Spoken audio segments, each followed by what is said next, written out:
Tara, pag-usapan natin ang isang lahi ng manok na, alam nyo, hindi lang basta alaga sa bakuran. Ang kwento nito, nakatatak talaga sa kasaysayan ng Britanya. Ito ang Sussex Chicken. At para simulan, heto ang isang tanong na medyo intriguing. Ano kaya ang koneksyon ng isang haring hindi naman talaga nakoronahan sa isa sa mga pinakasikat na manok sa buong Britanya? Interesting, di ba? Manatili lang kayo at malalaman natin yan. So ito na siya, ang Sussex, isang iconic na lahi na galing sa Timog Silangang England. Kilala sila bilang dual-purpose na manok. Ibig sabihin, magaling sila para sa karne at magaling din para sa itlog. Kumbaga, best of both worlds. At yan mismo ang dahilan kung bakit sila sumikat. Okay, usisahin natin yung kasaysayan niya. Mula sa pagiging isang simpleng county fowl o manok probinsya lang, paano nga ba ito naging isang pambansang yaman? Tingnan natin tong paglalakbay niya. Nagsimula lahat yan noong 1845, nung unang beses silang pinakita sa London Zoo. Tapos, fast forward to 1902, doon na nabuo yung opisyal na breed standard nila. Pero, pagdating ng World War II, yun yung malaking pagbabago. Dito na sila na-displace na mga mas mabilis lumaking commercial hybrids. At para lang magka-idea kayo kung gaano sila kaimportante noon, imagine niyo to. Sa loob ng ilang dekada, ang Sussex ay isa lang naman sa dalawang pangunahing lahi ng manok para sa karne sa buong United Kingdom. Ganun sila kalaking deal. Ngayon, wag muna nating pag-usapan ang trabaho nila. Pag-usapan naman natin yung itsura. Dahil hindi lang sila practical, ang ganda rin talaga nila. Let's talk about the many colors of Sussex. At hindi sila basta-basta ha, mabigat sila. Yung tanda, mahigit 4 na kilo. Grabe, halos kasing bigat na ng isang pusa yan. At yung inahin, mga 3.2 kilos. Kaya naman pala, perfect sila bilang table bird. At tingnan nyo to, merong silang 8 opisyal na kinikilalang kulay sa UK. Mula sa simple pero eleganteng like hanggang sa kakaibang speckled. At syempre, yung may espesyal na kwentong coronation, ang dami mong pwedeng pagpilian. Pero sa lahat ng yan, ang speckled ang may pinaka-espesyal na pwesto.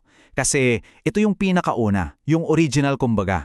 Isipin nyo ha, kulay rich mahogany, tapos bawat isang balahibo may puting tuldok sa dulo. Parang painting, di ka?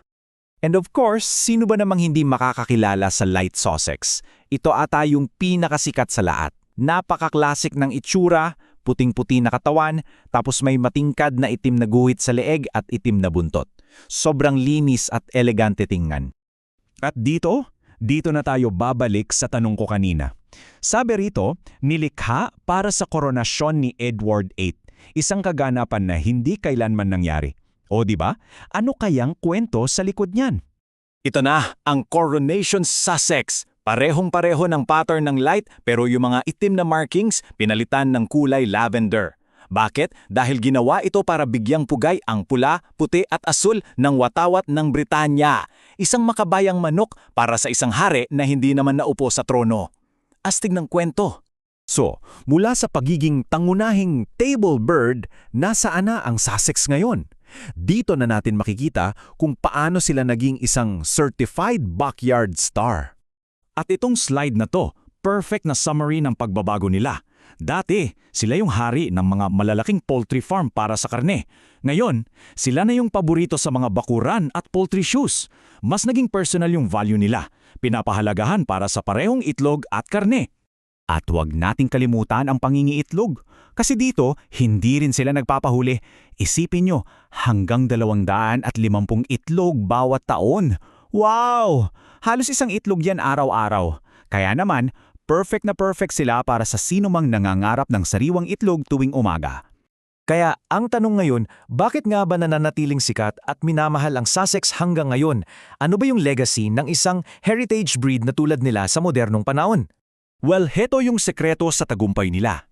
Una, dual purpose, mahusay sa karne at itlog. Pangalawa, yung malalim nilang kasaysayan.